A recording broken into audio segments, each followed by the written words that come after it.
네, 반갑습니다. 이제 지난번 말씀드리던 것을 조금 정리하고 또 이야기를 하겠습니다.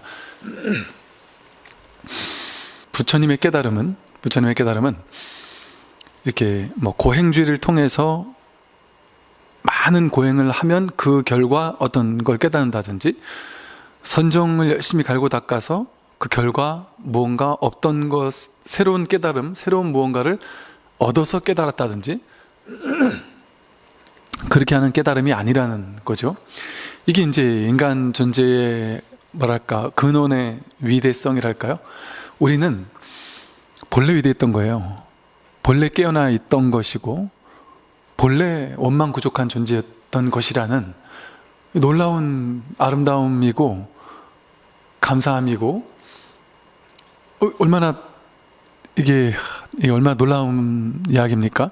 우리가 못났고 화도 잘 내고 돈도 없고 남들한테 무시당하고 힘든 일도 자꾸 생기고, 살아온 옛날을 보면 많은 사람들이 나를 막 비웃기도 했었고, 하는 일마다 잘 안 되고 몸도 아프고, 남들은 승승장구하는 것 같은데 나는 자꾸 되는 일도 없고, 저 사람은 뭐지? 저 사람은 뭔데 저렇게 태어나면서부터 잘났고 능력도 있고 공부도 잘하고 하는 일마다 잘 되고 남들이 좋아할까? 나는 왜 이 모양 이 꼴로 태어났을까? 나는 왜 이렇게 태어나서 저 사람처럼 나도 살아보고 싶었는데, 나도 그러고 싶어. 근데 안 되잖아. 저 사람은 저렇게 태어났고 나는 그렇게 안 태어났는데 하면서 평생을 어쩌면 힘들고 막 좌절, 절망하면서 살아왔을 수도 있단 말이에요. 우리 중에 어떤 사람은. 그러면서 죽고 나면 이렇게 살다가 죽겠지. 저 사람들은 돈도 많고 부족함 없이 살고 능력도 있으니까 잘 살았고 승승장구하며 살다가 죽고 나서도 또 좋은 데 가겠지. 나는 본래 태어난 바탕이 이렇게 좀 못나게 태어났다 보니까 힘들게 살고, 죽고 나도 또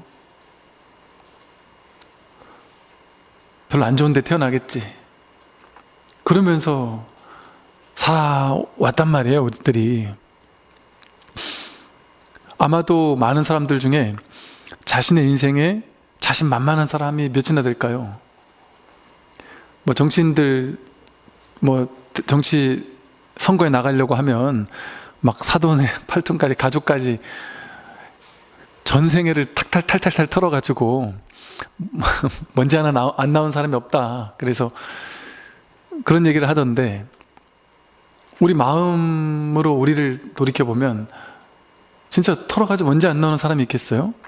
자신의 인생에 정말 양심적으로 살았고 정말 이타적으로 살았고 나는 정말 잘 살았어 이렇게 자신하는 사람이 있겠냔 말이죠. 뭔지 모를 그 죄의식도 있어요, 사람들은. 또 누구나 미래에 대한 막연한 두려움이 있습니다. 지금까지는 잘 살았어도 나중에 또 못 살게 되면 어쩌지 하는 두려움도 있고요. 지금까지 항상 승승장구만 하고 잘 살았던 사람조차 두려움이 있습니다. 이 성공 사라지면 어쩌지? 오히려 성공을 많이 하고 인기를 많이 얻은 사람일수록 여기서 떨어질까봐 더 큰 두려움에 시달린다고 하죠. 이게 우리는 이 중생의 분별망상이라는 것 자체가 어떤 두려움의 유전자, 두려움의 DNA 같은 것들이 이게 딱 기본 장착이 돼 있어요. 왜냐하면 분별이라는 것은 곧 두려움이거든요. 분별이라는 건 나와 남을 둘로 나누는 거잖아요. 나와 세상을 둘로 나누고 아군과 적군을 나누고 이것과 저것을 나누어서 비교, 분별하는 거거든요. 그러면 나와 상대가 둘로 나뉘어지면 항상 나는 상대와 비교당해야 되고, 비교 우위를 점하기 위해서는 애쓰고 노력해야만 하고, 더 잘난 사람이 되어야 하고, 내가 여차 잘못하면 그들에게 당할 수도 있고 짓밟힐 수도 있고, 또 내가 짓밟히지 않는다 할지라도 그들이 그러니까 그들이 잘 나가면 나는 상대적으로 박탈감을 느끼게 되죠. 뭐 예를 들어 집 없는 사람들은 나는 그냥 열심히 살았을 뿐인데 갑자기 상대적 박탈감이 옥죄어 온단 말이죠. 나는 아무것도 한 게 없는데 저 사람들은 그냥 집을 샀을 뿐이고 나는 그냥 전세를 살았을 뿐인데 저 사람은 갑자기 막 집값이 올랐다고 자랑을 하면 그 뭐지? 난 뭐 잘못을 한 적도 없는데 난 월급 받으면서 열심히 살아왔는데 이 뒤처지는 것 같은 이 느낌은 뭐지? 하고 두려움을 느낀단 말이에요. 이런 것처럼 분별은 둘로 나누는 것은 반드시 두려움을 가져옵니다. 왜냐면 둘로 나뉘어져 있으니까 저 사람보다 내가 못나면 나는 더 잘못되겠지. 또 내가 저 사람보다 복을 많이 짓지 못하면 나는 죽고 나서 지옥 가겠지. 다음 생에 윤회를 하더라도 안 좋은 곳에 태어나겠지. 더 좋은 곳에 태어나야만 해. 성공해야 돼. 승리해야 해. 밟고 일어서야 돼. 이런 마음이 끊임없이 나를 옥죄어 온단 말이죠. 그러니까 뭔가를 하지 않을 수가 없어요. 끊임없이 해야만 하고 끊임없이 애써야 되고 지금 이 자리에 존재할 수 없습니다. 지금 이 자리에 존재한다는 것은 우리가 보통 뭐 행위냐 존재냐 이런 얘기를 하잖아요. 뭔가 행위해야만 하지 뭔가 소유냐 존재냐 가져야만 하지 그냥 이렇게 있을 수가 없단 말이에요. 왜? 안심이 안 되니까. 이렇게 있으면 퇴보하는 것 같으니까. 그러니까 쉬질 못하는 거죠. 인생에서 계속 뭔가를 향해 달려나가야 될 것만 같고 달려가지 않으면 내가 죽을 것 같고 뒤처질 것 같고 소외될 것 같고 그런 불안감에 시달리거든요. 누구나. 그런데 우리의 본성은 그렇지 않다는 거예요. 본성은 그렇게 둘로 나뉘어지지 않기 때문에 불이법인 둘이 아닌 이 진실만이 나의 본래 면목이기 때문에 진짜 나의 본바탕은 그렇게 둘로 나뉘어져 있지 않아요. 그러니까 두려워할 것이 없습니다. 싸워 이겨야 할 대상이 없어요. 아무리 달려가도 손오공이 아무리 도망치려고 해도 부처님 손바닥이잖아요. 아무리 내가 누구와 싸워 이기려고 해도 싸워 이기려는 대상이 나고 모두가 하나로 온전히 온통 한 마음이라면 오로지 마음 하나뿐이라면 죽고 사는 게 없어요. 내가 있어야 내가 죽거나 내가 살잖아요. 근데 이 하나의 마음 위에서 나라는 망상이 일어나고 태어났다라는 망상이 일어나고 죽음을 향해 달려가고 있다라는 망상이 일어나고 나는 너와는 다른 존재야라는 망상이 일어나고 경쟁에서 이겨야 하는 한 생각이 일어날 뿐이거든요. 이 텅 빈 본바탕에는 아무런 차별이 없습니다. 아무런 무언가가 없어요. 나중에 이제 공부를 시작하겠지만 이 달마 혈맥론 첫 글자가 첫 마디가 달마 혈맥론의 첫 마디가 삼계 혼귀거든요. 삼계가 혼란스럽게 일어난다. 육계, 색계, 무색계 이 세상 온 우주 전체가 혼란스럽게 뒤섞여서 온갖 인연 따라 혼란스럽게 막 일어나는데 그게 동귀일심이라 그래요. 모두가 동일하게 한 마음으로 돌아간다. 왜? 한 마음에서 나왔으니까. 전부의 본바탕이 한 마음이에요. 근데 분별을 쫓아가면 삼계가 막 혼란스럽게 혼돈의 이 무지막지한 세상에 있는 것 같아요. 나를 막 짓밟고 나를 공격하고 이런 사람들이 실제 있는 것 같고 내가 남들과 실제 경쟁하는 것 같고 경쟁에서 지면 안 될 것 같고 두려움에 떨 만한 내가 있는 것 같고 나를 떨게 할 만한 누군가가 있는 것 같고 세상은 한 마음이에요. 한 마음. 온통 한 마음뿐이래요. 그러면 적이 없다면 나와 나뉠 상대가 없다면 주객이 따로 둘로 나뉘지 않는다면 뭘 두려워하겠어요? 나를 공격할 누군가가 없는데요?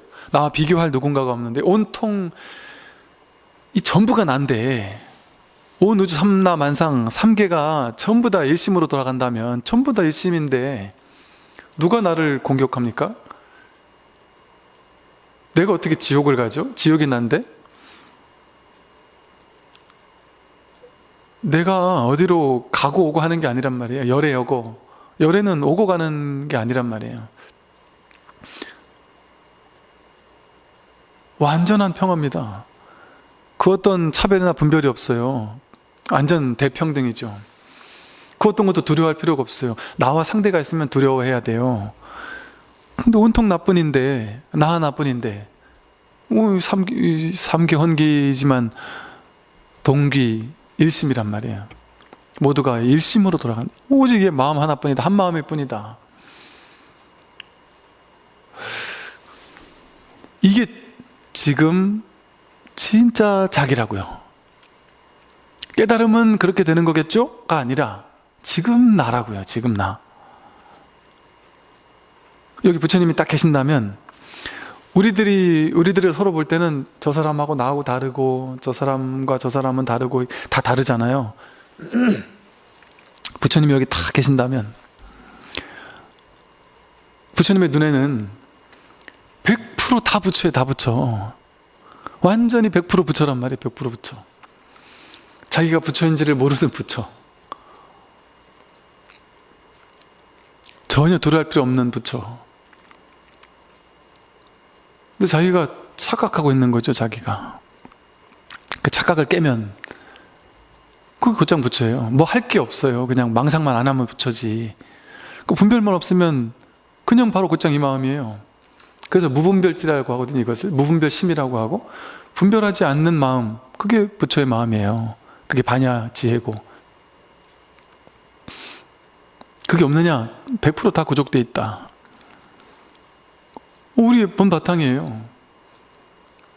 그래서 우리가 부처가 되는 게 아닌 거예요. 그냥 본래 부처임을 확인하는 거지. 아, 본래 부처였구나. 근데 몰랐구나 하는 거 그냥 문득 확인하면 부처가 돼서 갑자기 내일부터는 필요한 게 그냥 갑자기 눈앞에 탁 다 나타날까요? 그래도 여전히 가난한 사람은 가난하고, 여전히 회사는 가야 되고, 여전히 배는 고프단 말이에요. 부처가 돼도 현실은 현실대로 이루어지고, 법은 법대로, 이법계와 사법계는 서로 낱낱이 건립되어 있단 말이에요. 그게 서로 다르지 않지만.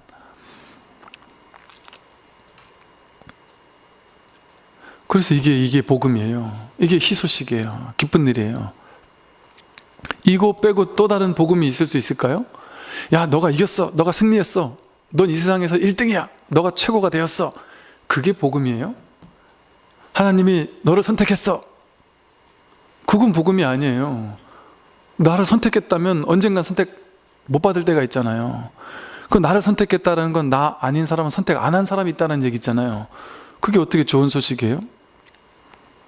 아, 나는 선택됐구나가 아니라 본래 내가 하나님이구나. 그게 복음이잖아요. 내가 선민사상이라고 해서 하나님에게 선택된 민족? 그게 어떻게 복음이겠어요? 선택된 자와 선택되지 못한 자가 있다면, 둘로 나뉘고 있다면. 진짜 복음은 내가 바로 신이고 신성이고 영성, 불성, 본래 면목, 자성, 나의 본바탕이 완전하다라니 완전성, 근원의 완전성, 본래 원망구족이라는, 이게 지금 언뜻 듣기에는 형용사학적이고 그냥 말만 그런 것 같아서 좀 당황스러울 수 있겠지만, 이 말씀을 드린 이유는 이게 종교예요. 종교. 그래서 믿고 들어가야 돼요. 여러분이 만약에 지금까지 살면서 내가 죽고 나서 심판받아서 지옥 갈지도 몰라라는 가치관을 믿으며 살아왔다면 두렵겠죠? 내가 심판받아서 지옥 갈지도 모르니까. 그러니까 뭐 신과 함께 같은 영화를 만들어냈어요. 얼마 전에 넷플릭스에서 나왔던 지옥 같은 그런 드라마를 만들어냈단 말이에요. 우리는 너무 쉽게 지옥 갈 수 있다. 아무리 잘해도 뭐 하나 여차 잘못한 게 하나 있으면 지옥 갈 수 있다. 지옥 가는 건 너무 쉽지만 좋은 세계 가는 건 너무나도 어렵다. 그렇게 사람들은 생각하고 살았단 말이에요. 얼마나 다행스러운지 몰라요. 이게 이 법이 본래 이러해서, 법이 본래 이렇게 안심법문이라 나의 본질이 본래 이렇구나. 얼마나 다행스러운 일입니까? 이 부처님 가르침을 공부하면 할수록 정말 안심하게 돼요. 정말 너무 다행이다. 그동안 나는 세상에서 너 잘못하면 나중에 지옥 가 이런 것만 배워왔는데, 너 양심에 거리낀 일 했잖아. 그럼 나중에 저 위에 계신 분이 모를 것 같아? 넌 나중에 지옥 가. 지옥 안 가려면 와서 보시도 좀 많이 하고, 그러지 않으면 지옥 가라고 이렇게 배우니까 그 조건적으로 가는 줄 알았단 말이에요. 극락세계를, 천상세계를. 근데 보시하는 거하고 상관없이 본래 부처라니까요.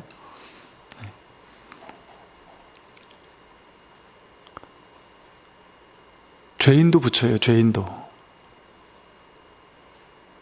나쁜 짓을 아무리 많이 한 사람도 본래 부처예요. 억울하겠지만, 착하게 산 사람은 억울하겠지만, 그러나 본래 부처인 것은 변치 않아요. 다만 현실은 달라요. 현실은 인과법의 적용을 받으니까. 이 사법계라는 현실 세계는 인과응보가, 선인 선과 악인 악과가 확실하단 말이에요. 그러니까 그 사람 나쁜 짓 한 거는 현실에서 과보를 받을 거예요. 근데 출세간에는 그런 게 없어요. 출세간에서는 그냥 무조건 다 본래 부처예요. 말하자면 그런 거죠. 그래서 우리는 이 법을 공부하는 사람들이잖아요. 이 진리를 공부하는 사람들이잖아요. 이 진리를 공부하는 이 자리에서는 여러분들이 푹 쉬어도 돼요. 안심해도 돼요. 부처님 말씀의 핵심은 잘못하면 좋은 데 가고 나쁜 짓 하면 지옥 간다. 그러니까 착한 일만 해라. 이런 조건적인 게 아니었구나. 그거는 방편의 가르침이었구나. 시론, 개론, 생천론하는 초보 단계의 가르침, 방편의 가르침이었어요. 그거는. 근데 본질의 가르침은 본래 괴로울 게 없다는 거예요. 사성지. 괴로움의 소멸. 내가 분별 망상 때문에 괴로워했을 뿐이지 이것만 걷어내면 본래 부처다라는 거거든요. 근데 그 자리엔 부처라는 것도 없어요. 편의상 괴로움에 상대해서 부처를 이름 지었을 뿐이에요. 괴로운 사람은 중생, 괴롭지 않은 사람은 부처, 이렇게 이름은 지었을 뿐이에요. 근데 그 이름을 빼면, 괴로움이 없으면 그냥 그뿐이지 거기 무슨 부처가 있어요. 병 걸린 사람의 목표는 뭐겠어요? 병을 나으면 병 난 채로 그냥 사는 거예요. 그거면 됐잖아요. 병 난 채로 그냥 살면 되잖아요. 그게 병자들의 목표잖아요. 그런데 병 난다고 해서 무조건 행복합니까? 병 난다고 해서 막 돈이 막 생기는 게 아니잖아요. 병이 낫는 게 목표였으니까 병 나면 끝이에요. 그럼 건강하게 그냥 사는 거예요. 그럼 됐지. 즉 우리가 괴롭잖아요. 괴로움 없으면 괴로움 없이 사는 거예요. 그게 부처예요. 또 다른 행복이 따로 있는 게 아니라 괴로움 없이 사는 게 부처란 말이죠. 이것은 어렵게 얻어야 되는 것도 아니고 조건이 필요한 것도 아니고 내가 본래가 그러기 때문에 우리는 반드시 깨달음에 성공할 수밖에 없죠. 왜냐면 본래 내가 부처니까. 본래 내가 온 자리가 이 자리니까 갈 자리도 이 자리란 말이에요. 본래 부처에서 나왔으니까 부처로 돌아가는 거예요. 그러니까 불교에서 절에 오자마자 하는 게 삼배, 삼귀의, 내가 왔던 본향인 삼귀의 세 가지 나의 본래로 돌아가겠다 이거잖아요. 내가 본래 부처고 불법승 삼보 세 가지 보배가 있단 말이에요. 본래 부처, 본래 법이 나에게 완전 구족되어 있고 본래 부처와 본래 법을 그리워하는 마음, 그래서 내가 그 자리로 돌아가고 싶어하는 마음, 그게 승이에요. 머리 깎은 게 스님이 아니고 내 마음에 그 본래 불을 그리워하는 마음, 본향을 그리워하는 마음, 그게 승이에요. 그러니까 여러분들이 그게 그리워서 지금 여기 와서 공부하시는 거잖아요. 그러니까 여러분이 스님이지, 불법승 삼보지. 머리 깎은 사람만 스님이겠어요? 그러니까 이 본래 나온 곳으로 돌아가는 게 이 공부예요. 그러니까 본래 나온 자리가 완전하니까 우리는 지금도 안전해요. 근데 지금 안 완전하다라는 망상이 있을 뿐이에요. 그러니까 마치 뭐랄까 이렇게 비유하면 편해요. 여러분들이 이제 5살, 6살짜리, 6, 7살짜리 유치원생 아들, 딸이 있어요. 근데 이제 그 유치원생 6살짜리 애가 어느 날 막 아침까지 행복했는데 어느 날 유치원 갔다가 돌아와가지고 막 갑자기 한 이틀 3일째 밥도 안 먹고 너무 괴로워하면서 너무 힘들어 못 살겠다고 하면서 엄마 아빠한테 유치원 가기 싫다고 그러면서 막 그냥 괴로워요. 그래서 엄마 아빠가 막 걱정스러워서 도대체 왜 그러냐 하고 막 심각해가지고 걱정스러워서 애한테 물어봤단 말이에요. 그랬더니 그 6살짜리 애가 막 신세한탄하면서 막 괴로워 죽겠습니다. 어머니 왜 괴롭냐 그랬더니 제가 좋아하는 애가 생겼는데 그래서 그 애한테 고백을 해서 새우깡 하나 갖다 주면서 사탕 하나 갖다 주면서 고백을 했는데 내가 고백할 때 옆에 있는 다른 애가 와서 고백을 했는데 얘가 내 사탕을 안 받고 걔 사탕을 받았어요. 세상이 무너지는 것 같아요 하면서 막 괴롭다고 하면서 막 눈물을 흘리고 막 괴로워해요. 그럼 뭐 엄마가 보기엔 어떠겠어요? 웃기죠. 이게 귀엽죠. 그래서 막 얘는 막 눈물 펑펑 흘리고 있는데 엄마는 막 옆에서 낄낄낄하고 웃는단 말이에요. 야, 나 진짜. 그러면서 어른들끼리 이제 막 서로 얘기해요. 엄마, 아빠랑 엄마랑 친척들 모여가지고 야야 제가 좋아하는 애가 생겼는데 걔한테 차여가지고 저러고 있다. 울고 있다. 그러면 그게 이 아이 입장에서는 어떠겠어요? 난 지금 심각해 죽겠는데 내 우주가 무너졌는데 내 사랑이 지금 사라졌는데 이 내 사랑하는 사람을 뺏겼는데 엄마 아빠는 이걸 우습게 보는 게 이게 억울해 죽겠는 거예요. 엄마 아빠는 도대체 나를 왜 모를까? 왜 내 마음을 모를까? 어른들은 왜 저럴까? 하나같이 어른들 입장에서는 이게 그냥 재밌는 거예요. 귀여운 거예요. 왜 어른들은 아니까 저러다가 또 금방 또 사라지고 또 금방 또 딴 사람 좋아하고 또 7살 반 올라가면 또 거기서 또 좋은 사람 또 생길 거고 초등학교 올라가면 또 좋아한다고 생각할 거고 뻔히 알잖아요. 그러니까 뭘 겉으로는 좀 들어주더라도 속으로는 크게 걱정 안 하겠죠. 저기 다 살아가는 과정이지 뭐 애들이 저렇게 하면서 커가는 거지 하고 그냥 귀여운 거죠. 근데 그 애 입장에서는 엄마 아빠가 이해가 안 돼요.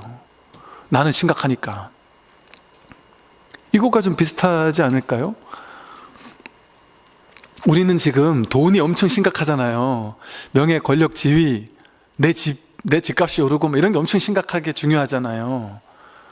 근데 부처님 입장에서 깨달은 사람 입장에서는 그 마치 6살짜리 애가 막 그것 때문에 괴로워하는 것처럼 그냥 웃기는 거죠. 그러니까 귀여운 거죠. 아무것도 아닌 걸로 저 중생은 저러고 있네.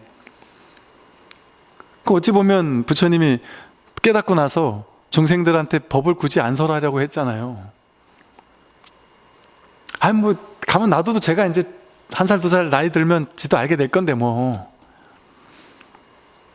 근데 설하려면 어떻게 해야 돼요? 그 6살의 눈높이로 내가 이제 가서 응병여약으로 눈높이를 맞춰야 돼. 동사섭 해가지고 같은 눈높이로 딱 가서는 얼마나 힘들겠어. 정말 힘들겠구나. 근데 이제 내 말을 들어봐라.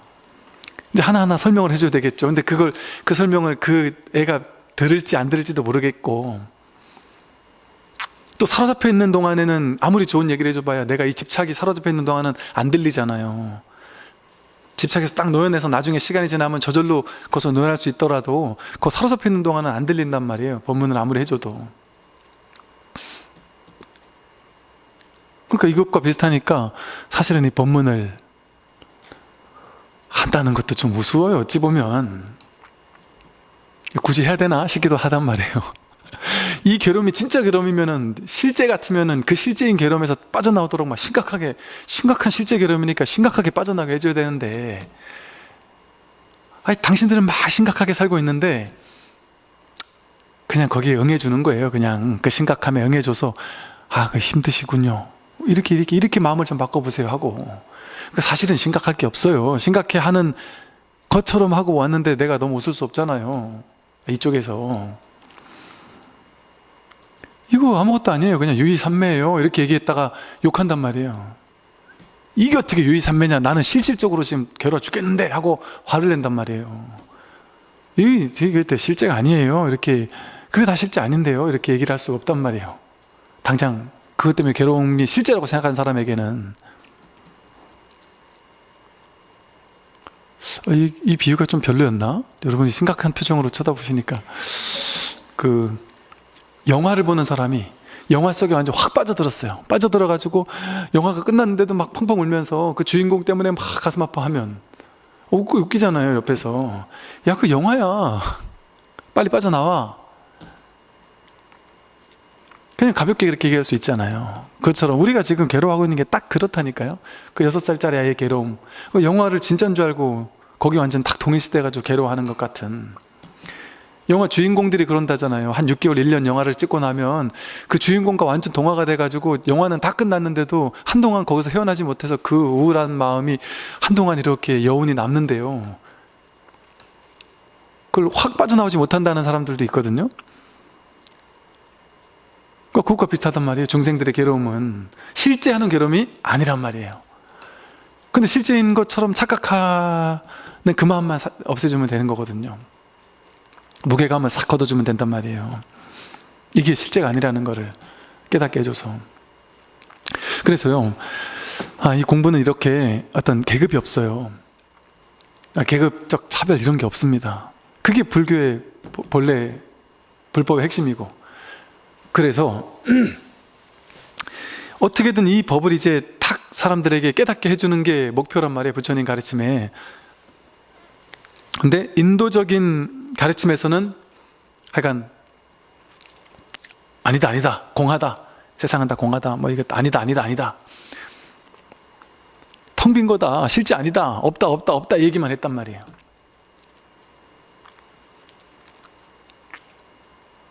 그런데 이 법은요, 부처님께서 열반을 설하셨잖아요. 무아라 그랬잖아요. 무아. 주인공, 창선풍, 본래 면목, 불성 이런 거 본래 없어. 그게 석가모니 부처님의 가르침이야. 이렇게 초기불교를 하는 사람들은 그렇게 얘기하잖아요. 그래서 초기불교가 그렇게 얘기하는 게 뭐냐면, 초기불교에서 하는 분들이 선불교나 대승불교는 주인공, 불성, 본래 면목을 얘기하니까 그건 부처님의 참뜻이 아니야 이렇게 얘기해요. 부처님은 그런 거 없다고 했어. 이렇게 얘기해요. 그런데 초기불교에서 자성청정심이라고 얘기했고요.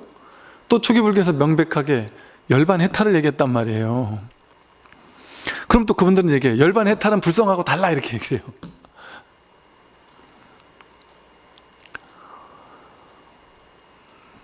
이름이 다를 뿐이지 같은 자리를 설하고 있다니까. 같은 자리를. 열반해탈이라는 실제가 없다니까요. 그 불성이라는 자성이라는 실제가 없다니까요. 그건 화성이라니까. 화성. 그걸 통해 진짜 괴로움의 소멸로 이끄는 가르침이에요. 근데 그 화성의 비유가 너무 기가 막힌 방편의 가르침이 바로 이 선이란 말이죠. 그러니까 실제 인도에서는요, 부처님이 계시는 때 부처님께서는 어떤 방편을 써도 당신의 어떤 그 법의 힘, 법력이 워낙 확고부동했기 때문에 사람들 깨어나게 했어요. 법문을 가지고 깨어나게 했어요. 한 일주일만 법문 들으면 바로바로 깨어났단 말이에요. 보통 부처님 제자들은. 그게 가능했어요. 그걸 가지고도. 근데 부처님이 열반하신 다음에 우후죽순으로 마구잡이로 깨달음을 얻은 사람들이 나타났느냐? 못 그랬어요. 부처님 같은 위대한 어떤 이런 성인, 스승이 있기 전에는 그렇게 쉽게 깨달음이 나타나기 쉽지 않았단 말이에요. 그래서 뭐랄까, 좀 방편이 좀 더, 교수법이, 방편이 좀 더 확실하게 깨달을 수 있도록 하는 방편이 필요했단 말이에요. 시대적으로. 근데 이제 그때 대승불교가 나타났고, 그 대승불교에서 가장, 여러분 어떤 목표까지 가는데, 야, 그거 아니야, 저거 아니야, 이렇게 가면 되나요? 아니야. 저렇게 가면 되나요? 아니야. 이것도 아니야. 저것도 아니야. 이렇게 하면 그럼 어쩌라는 거야? 어디로 가라는 거야? 이래서 사람들이 헷갈릴 거 아니에요. 그러면 거기까지 바람일 따기가 쉽지 않아요. 저 깨달음의 저 언덕에 이르기가 쉽지 않단 말이에요. 사람들이 어디가 방향도 모르고서 가면은 쉽지 않잖아요. 당연히. 근데 법은 그렇게밖에 할 수 없어요. 따로 정해지는 어느 방향이 있는 게 아니니까. 그러니까 그게 부처님 법이었단 말이죠. 근데 그게 쉽지 않은, 해도 잘 안 되는 그런 게 있었단 말이에요. 그런데 중국에서는 아트만이라는 자아라는 이런 관념이 인도에서는 있었지만, 바라문교 쪽에서는 있었지만 중국에는 없었다 그랬죠. 중국 사람들은 그런 편견이 없어요. 그러니까 중국 사람들은 대승불교에서 나타난 불성, 본성, 본래 면목, 열애장, 원각,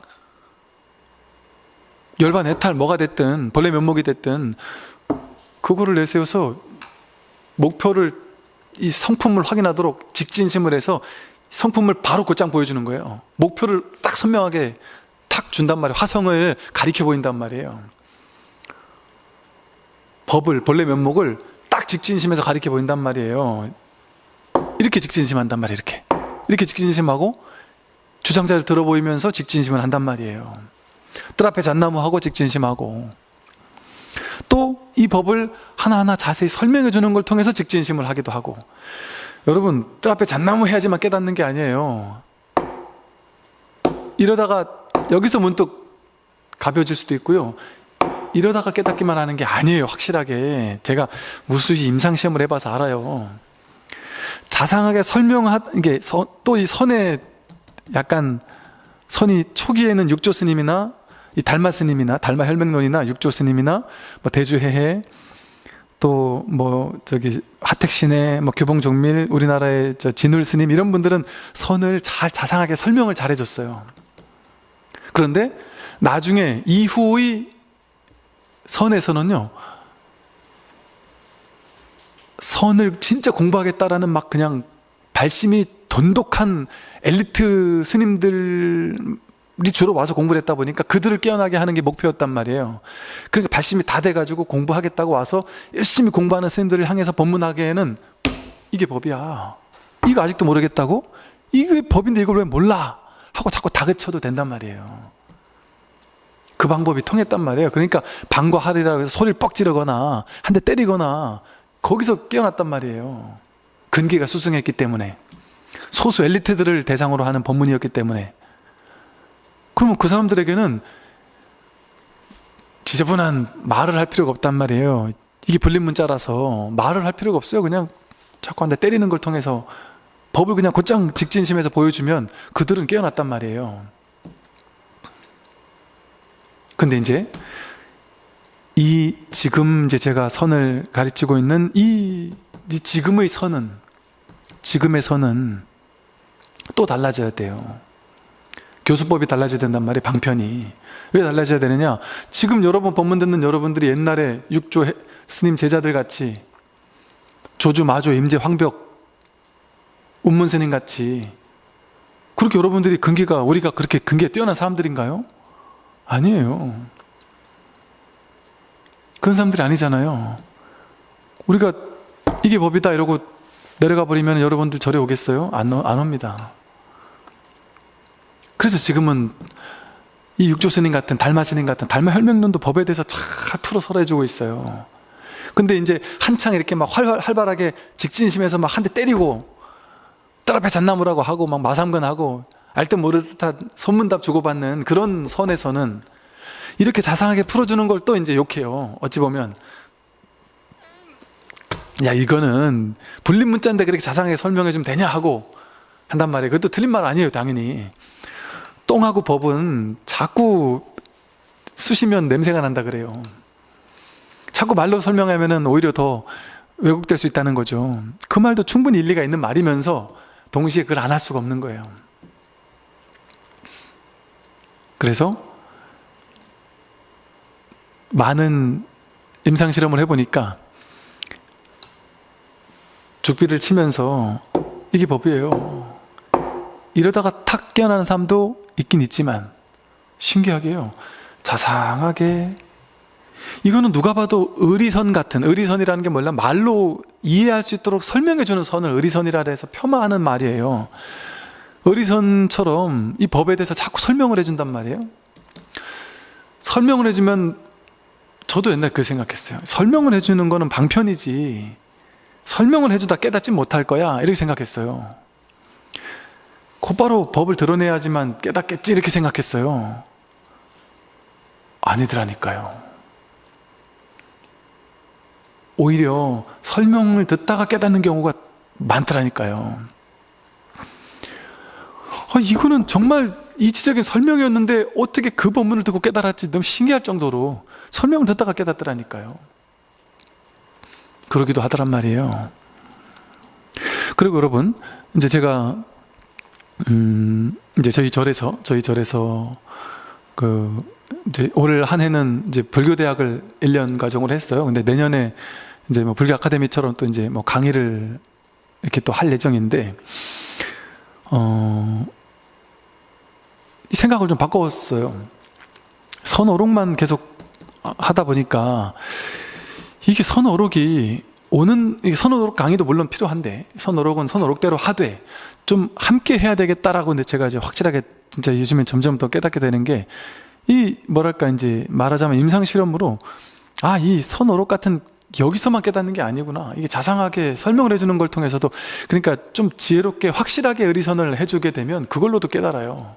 분명해요.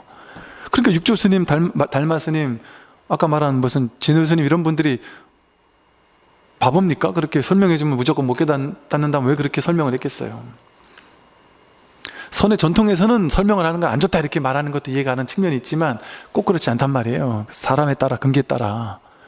그런데 놀랍게도 이를테면 우리 지금 세계 3대 성인이라고 요즘에 불리는 사람이, 유명한 사람 중에 달라이 라마, 틱나탄, 옛날에는 이제 그 숭산 스님이랬어요.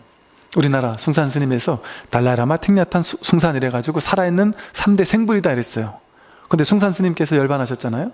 그러고 나서 이제 생불이라고 하면 불교잖아요. 그러니까 생불이라는 말보다 요즘에는 이제 그런 말을 써요. 살아있는, 현존하는, 이 세계에 현존하는 3대 성인, 3대 현자. 그래가지고 뭐 이렇게 나오더라고요. 언젠가부터. 그분이 누구냐면 달라이 라마 스님, 틱냐탄 스님, 그리고 에카르트 톨레, 이렇게 써가지고 에카르트 톨레 책 광고를 하더라고요. 서양에서 보니까. 그만큼 에카르트 톨레가 지금 동서양을 통틀어서 상당한 성인으로 지금 이제 추앙받고 있잖아요. 미국에서 나오는 무수히 많은 영화들 보면 영화에서도 에카르트 톨레에 대한 얘기들이 명상 뭐 이런 거에 대명사처럼 나오니까, 그만큼 에카르트 톨레가 위대한 친구죠. 분이죠. 근데 저도 이제 사실은 한 20년 전에 에카르트 톨레 책을 접했었어요. 그리고 한동안 안 봤죠. 그러다가 어떻게 좀 쉽게 이렇게 선어록같이 어려운 것만 자꾸 이렇게 설법할 게 아니라 좀 더 쉽게 현대적인 사람들에게 현대적인 감각으로 좀 쉽게 이 법을, 이 선을 좀 설할 수 있는 방법 없을까? 이 직진심할 수 있는 방법 없을까? 고민을 하다가 제가 마음을 열고 다시 한번 이제 이것저것 뒤져보게 됐어요. 그러다가 옛날에 쿡 접어놨던 에카르트 톨레 책 중에 하나를 보다가 한 권을 딱 보니까 제가 그때 20년 전에 보던 제가 그때 그 안목하고 또 지금 또 다르더라고요. 제가 깜짝 놀랐어요. 에카르트 톨레가 이런 얘기를 했던 사람이었어? 깜짝 놀랐어요. 그냥 선사예요. 그냥 선사, 조사예요. 조사. 선어록과 똑같은 얘기를 했어요. 똑같은 얘기를. 그런데 상당히 세련되게, 요즘 용어로 너무 세련되게, 이거 100% 선이더라고요. 그냥 저는 그때 언뜻 그냥 윗바사나 비슷한 그런 얘기를 하네, 이런 정도만 생각을 했어요. 옛날에는 모르니까. 저도 지금 보니까 아니에요. 이 성품을 얘기를 하고 있어요. 견성을 얘기를 하고 있어요. 이 본래 면목을 얘기하고 있어요. 이 공정영지심, 진울 스님이 말한 이 텅 빈 맑은 마음, 용어는 다르지만 이 깨어있음, 이 공적인 측면과 영지인 측면, 성성인 측면과 적적인 측면, 이것들을 오늘날의 용어로 너무나도 세련되고 너무나도 쉽게 설명하고 있더라고요. 놀라웠다니까요. 그래서 내년 불교 아카데미 때는 3월 개강하는 아카데미 때 우리 절에서 그 에카르트 톨레의 책을 한 권을 선정해가지고 좀 이렇게 강의를 한 1년 동안 이렇게 해야지 하는 생각이 들었어요. 지금 그렇게 계획하고 있어요. 그렇게 계획한 이유 중에 하나도 여기 있어요. 이제는 나중에 이제 이 달마 스님이 했던 말 제가 쭉 읽어드릴 텐데요. 여기도 나와요. 여기 뭐라고 나오냐면요. 나중에 읽어드리면서 한번 그때 읽어볼게요. 달마 스님 예언 비슷한 얘기를 하셔요. 근데 이제 이 법을, 이 선을 통해서, 이 법을 통해서 나중에는 뭐 무수히 많은 사람들이 깨어날 것이다. 심지어 1000만 명 정도가 깨어날 것이다. 뭐 그 이상이 깨어날 것이다. 이런 식의 얘기를 써요. 1000만 명이 깨어난다는 게 말이 되는 소리예요. 그렇게 많은 사람이 깨어난다는 게. 근데 그런 일이 지금 벌어지고 있거든요. 세계적으로. 이 선이 다시금 지금 여러분 제가 그랬잖아요. 제가 지난 20년 넘게 불교 이외의 수많은 외전들, 수많은 뭐 어지간한 영성 종교 뭐 어지간히 기웃기웃 다 해봤다 그랬잖아요. 그런데 다 두루두루 공부를 해보니까 두루두루 전부 다 이 법의 자리를 언뜻 본 사람들이 이 자리를 언뜻 얘기하는 경우는 상당히 이제 좋은 경우죠. 언뜻이라도 본 사람들이 주로 성인의 반열에 오른 사람들이고요. 이 자리까지는 여전히 눈치를 못 챘지만 그래도 이 근처까지 왔다 갔다 하는 사람들도 있을 수 있고요. 또 이 자리를 언뜻은 눈치챘지만 그 이후에 공부가 순숙하지 않은 그런 성인들도 많아요. 그런데 그러다 보니까 하다못해 기독교 천주교가 됐든 어떤 종교가 됐든 사상 철학도 이 자리에 대해서 이 법의 자리를 언뜻 얘기를 하고 있어요. 그러다 보니까 이 법의 안목에서 성경을 해설하려면 해설 충분히 할 수 있어요. 그런데 이 선은요, 선이나 불교는 대놓고 법을 고구정령의 처음부터 끝까지 처음도 중간도 끝도 오로지 깨달은 법문, 법 하나를 완벽하게 그냥 온전히 드러내는, 그리고 심지어 깨달음 이후의 공부까지 완전히 대놓고 드러내는 유일무이한 책이 이 불교 경전과 어록이에요. 다른 많은 책들을 보면요, 다른 전통에 있는 많은 책들을 보면 이 자리를 언뜻 이렇게 터치하는 분들이 있다니까요. 성인들 중에도. 근데 거기까지인 경우가 많더란 말이죠. 마치 이것과 비슷한 것 같아요. 석가모니 부처님께서 뭐라고 하셨냐면, 가섭존자면 대가섭이라 해서 10대 제자 가운데도 가장 큰 스님이라고 불리잖아요. 대가섭은 큰 스님 이 소리예요. 대자는 마가섭, 크다 이 소리거든요. 근데 대가섭 같은 사람이 뭔가 막 뭘 알려고 막 길을 쓸 때 부처님이, 야 아서라, 붓다만이 그것을 온전하게 다 보지, 너가 아무리 대가섭이라고 해도, 아무리 아랑까지 증득했다고 해도 너가 완전히 다 알지 못한다, 이렇게 얘기를 하시거나, 또는 비둘기 한 마리가 부처님 옆에서 전혀 두려움 없이 하나인 듯 부처님을 낯설게 여기지 않으면서 부처님과 이렇게 있었다가 가섭이 오니까 두려워하면서 좀 뒷걸음질 치는 모습을 보고는 가섭이 놀라니까 부처님께서, 가섭아, 너가 아무리 위대한 아라한이라고 해도 붓다와는 다르다, 그런 얘기를 하거든요. 아직 그 중생의 습이 여전히 남아있을 수밖에 없다는 이런 얘기를 한단 말이죠. 그러니까 부처님 당시 무수히 많은 아라한과를 증득한 위대한 성자들이 있었단 말이에요. 인류 역사 속에 얼마나 많은 성자들이 있겠어요. 우리가 성자라고 이름 부르는 사람들이 있겠어요? 위대한 위인들이 있겠어요? 근데 그들이, 우리가 좀 시쳇말로 하면 마가섭 같은, 사례불 목건령 같은 그 정도의 위대함이 있었겠느냔 말이에요. 그런데 그들조차 부처님에게 봤을 때는 아주 유치원생 같이 느껴질 텐데, 그런 수많은 성인들이, 제가 이 성인들을 폄하하려고 하는 것이 아니라 우리가 그만큼 겸손한 마음으로 공부해야 된다는 거죠. 저도 그런 얘기를 들으면서 정말 이 공부에 대해서, 내 공부에 대해서 정말 겸손한 마음으로, 하심하는 마음으로 그럼 공부해 나가야 되겠구나, 이런 마음이 들었거든요. 이게 끝이다 이런 생각을 못해요. 그러니까 이 두 가지가 다 동시에 있다니까요. 한편으로는 이게 전부고 더 이상은 없구나 하는 게 정말 확실한 게 분명하다는 느낌이 있으면서도 그것 또한 유보한단 말이에요. 거기에 사로잡혀가지고 그러지 않고 그냥 날마다 시간이 지나면 지날수록 공부가 달라지니까, 안목이 달라지니까 도대체 어디까지 갈까? 하는 마음으로 그냥 이렇게 생경하게 바라보면서 꾸준히 공부해 나가는 걸 뿐이지, 공부가 뭐 많이 됐고 적게 됐다 이런 말을 할 수가 없어요. 많이 돼봐야 우리가 얼마나 됐겠어요. 제가 막 이런 얘기 한다고 해서 제가 막 엄청나게 대단한 스님인 것처럼 여러분들이 그렇게 생각 결코 하지 마시고 말해주셨으면 좋겠어요. 가끔 그런 분들이 계시길래 이런 얘기를 하는 거예요. 대부분 안 그런데, 대부분 뭐 니나 나나 이렇게 생각해 주셔서 고마운데, 가끔 저를 막 엄청나게 깨달은 사람처럼 막 이렇게 보는 사람이 있어요. 전혀 그렇지 않고, 저는 이 부처님이라는 위대한 분의 제자로서 이 부처님을, 이 공부를 할 수 있다라는 이것이 놀랍게 감동스러운, 놀랍게 감사하고 있는 그런 한 명의 수행자거든요. 여러분 또한 마찬가지고, 이 겸손한 마음으로 정말 어디까지가 내가 정말 이 공부가 안착될 수 있을까 하는 어떤 마음으로 정진바람을 한단 말이에요. 정진바람을, 교만한 마음을 내려놓고 공부하는 게 필요하다라는 것이죠.